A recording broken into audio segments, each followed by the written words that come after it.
Okay, this is part 16 of Nos4a2. Disappearances, 1991 to 1996. Various locales. The Russian girl whom Maggie Lee had mentioned was named Marta Grogowski, and in Vic's neck of the woods, her abduction was indeed big news for several weeks. This was partly because Marta was a minor celebrity in the world of chess, mentored by Kasparov, and ranked a grandmaster by the age of 12. Also, though, in those first days after the fall of the USSR, the world was still adjusting to the new Russian freedoms, and there was a feeling that the disappearance of Marta Grogowski and her mother should have been the stuff of an international incident, an excuse for another Cold War showdown. It took a while to realize that the former Soviet Republic was too busy disintegrating to even take notice. Boris Yeltsin was riding around on tanks, shouting until he was red in the face. Former KGB agents were scrambling to find good-paying jobs with the Russian mafia. It was weeks before anyone thought to denounce the decadent, crime-ridden West, and the denouncing wasn't very enthusiastic at that.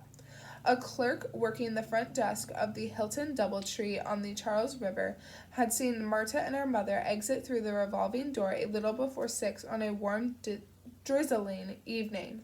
The Grogowskis were expected at Harvard for a dinner and were meeting their car.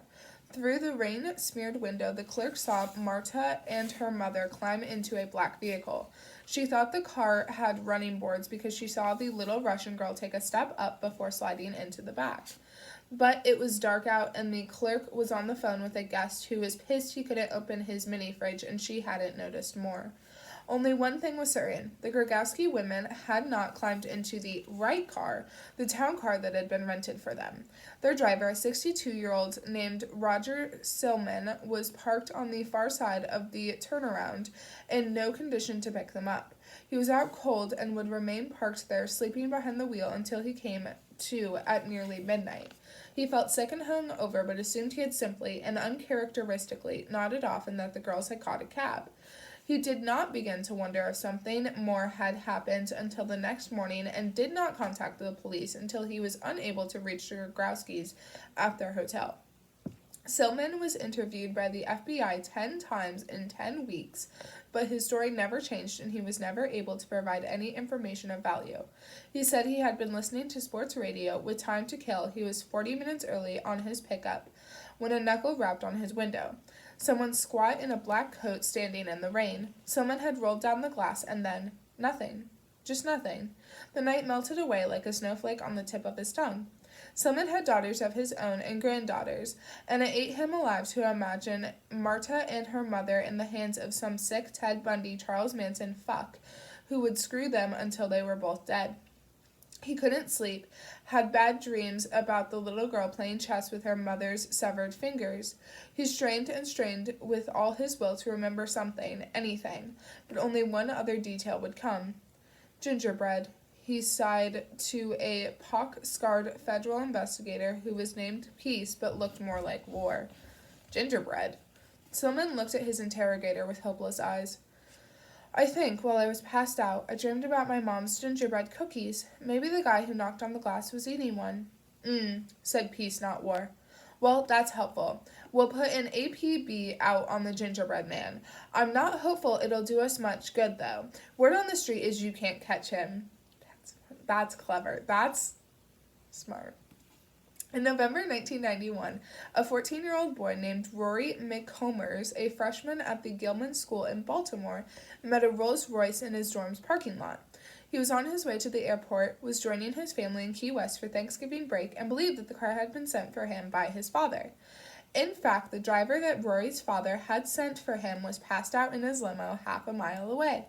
Hank Tulowitzki had stopped at a Night Owl to gas up and use the bathroom, but could remember nothing at all after topping off his tank. He woke up at 1 a.m. in the trunk of his own car, which was parked a few hundred feet down the road from the Night Owl in a public lot. He'd been kicking and screaming for most of 5 hours before an early morning jogger heard him and summoned the police. A Baltimore pedophile later confessed to the crime and described in pornographic detail the way he had molested Rory before strangling him to death. But but he claimed not to remember where he had buried the body, and the rest of the evidence didn't fit. Not only did he not have access to a Rolls-Royce, he didn't have a valid driver's license. By the time the cops decided the kitty fiddler was a dead end, just a perv who got off on describing the sexual assault of a minor, someone who confessed to things out of boredom, there were new abductions to work on, and the ground on the McCombers investigation was very cold. Neither Rory's driver, Tulowitzki, or the Grogowski's driver, Silman, had his blood tested until more than a day after the abduction took place, and any lingering presence of sevoflurane in their bodies went undetected.